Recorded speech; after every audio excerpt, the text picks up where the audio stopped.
Okay, we had a bit of a faulty difficulty with the connection, but hopefully it's not gonna let us down again. We're gonna jump right back into it, get DJ Smokes back into the interview. We're doing so great, so well. Oh my gosh. Technology is just not with me today. There we go. Yo. Guys, as you know, I'm Shazzy_Bubble, the East Mr. DJ Smokes. It is great. It's fantastic. The Wi-Fi was just whiling for a bit, but we're back. We're back.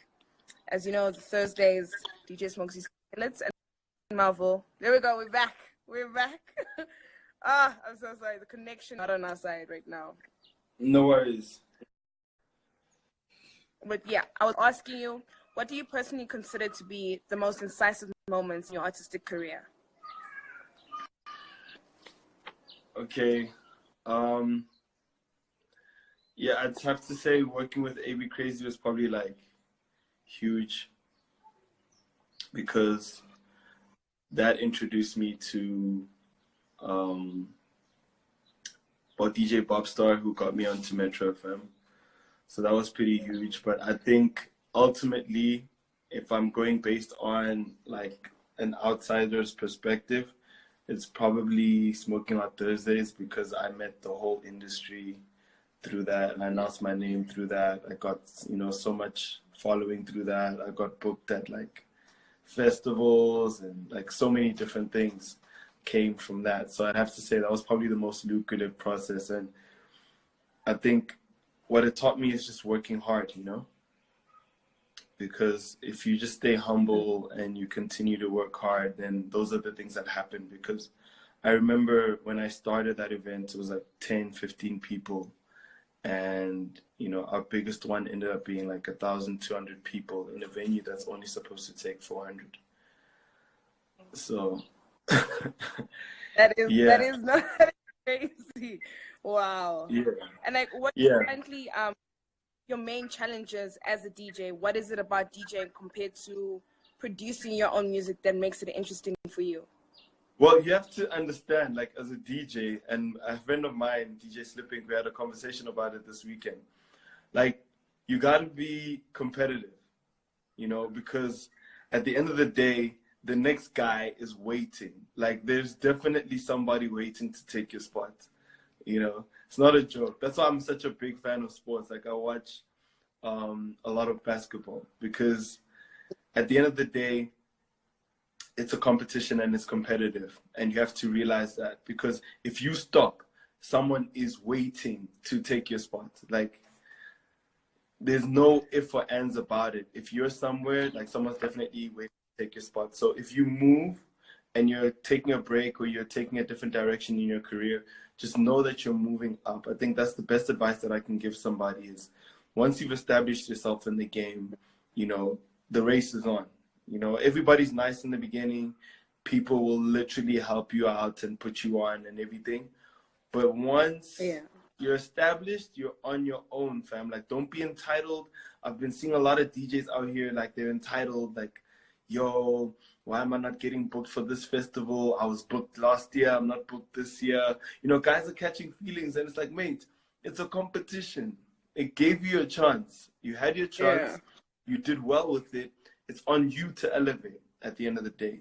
If you want to, like, take your career to the next level, it's literally reliant on the amount of work that you put in and your consistency. Consistency is more important than anything. So once you've established yourself somewhere, make sure that you're consistent and you follow through on your objectives. That is the most important thing. So don't do too much at once, because when you try to do too much, that's when you become inconsistent. It doesn't matter how hard you work. If you're stretching yourself thin, you're not going to be consistent. But if you're setting realistic goals and you're working within parameters that are realistic for you and the resources that you have, you'll be good. I mean, I read on, was it Mosquito? Yeah, I think it was on Mosquito's Instagram post. They recently had a dinner and they were talking about how, we all used to like really struggle. Like we all come from struggle, and now we're eating like with private chefs at Mosquito's house. So, I think that is a lesson in itself in consistency and following through on your dreams, because each one of those individuals, Oskido, Black Coffee, DJ Fresh, they each had their own journey. Like none of their brands are the same, you know. And I think that's a lesson to the guys coming up, that, you know, just focus on your own journey and like stop worrying about gigs and bookings. Like, you know, have a dream and have a vision and work your way to that. You know, obviously you want to get out there and play. That's the ultimate objective. But, you know, you're not always going to get what you want. But what you can control, like, make sure you control it and you work as hard as you can and as consistently as you can and as smart as you can.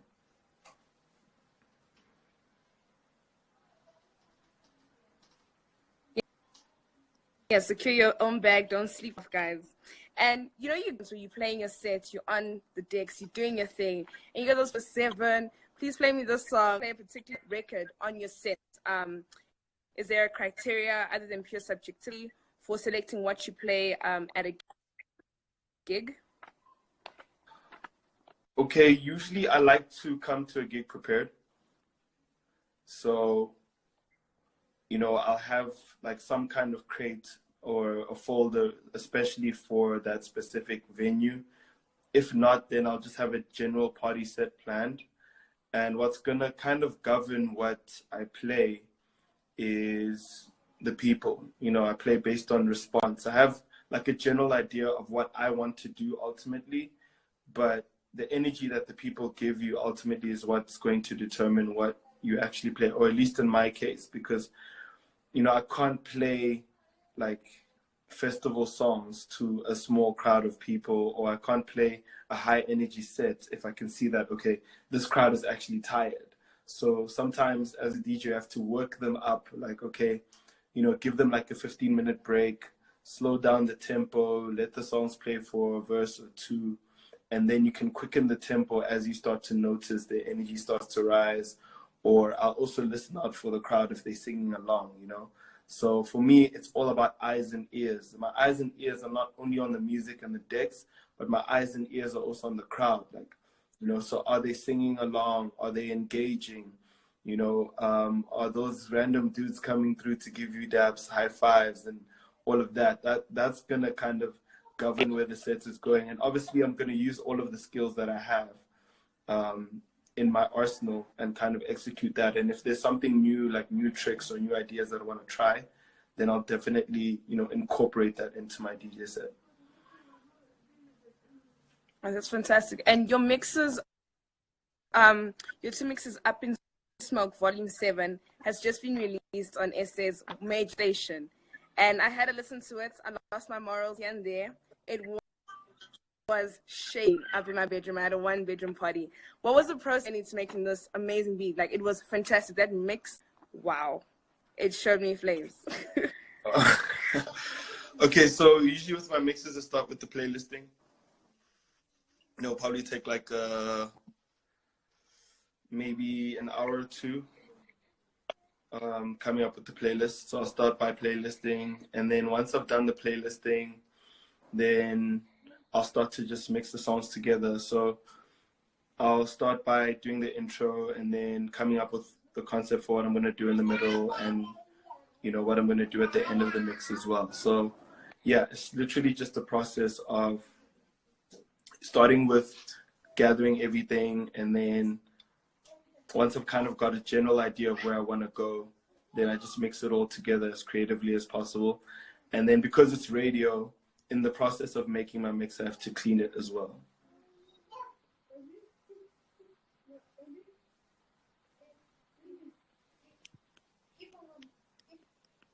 Wait, sorry, I didn't hear you.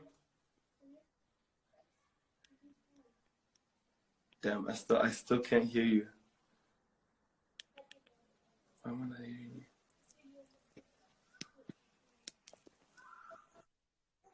Okay, I think I can hear you now.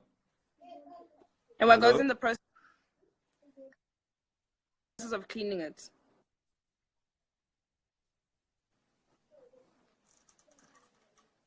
Shit, I only caught a bit of what you just said.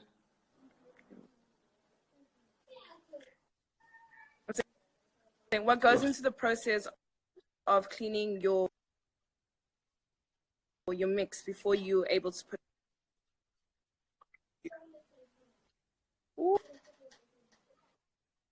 Hello, testing 1 2 1 2. Yeah, okay, connection is a bit bad. What goes into the 2. process of cleaning mixes? Okay, so cleaning mixes is like you gotta download your it's tough. You Can you gotta hear me? download your clean versions, Hello. and then from there, it's literally just chopping and fitting things in where you can. What I do is I've got like drum kits and stuff like that of like little Hello. chants and things like that, and then I'll chop those and like incorporate those Can into. you hear me? Sure, it's bad now. It's bad.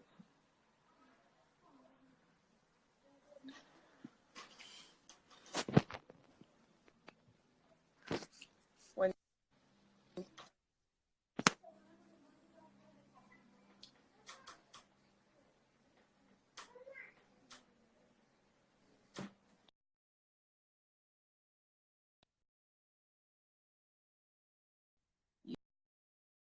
you're hectic, this connection.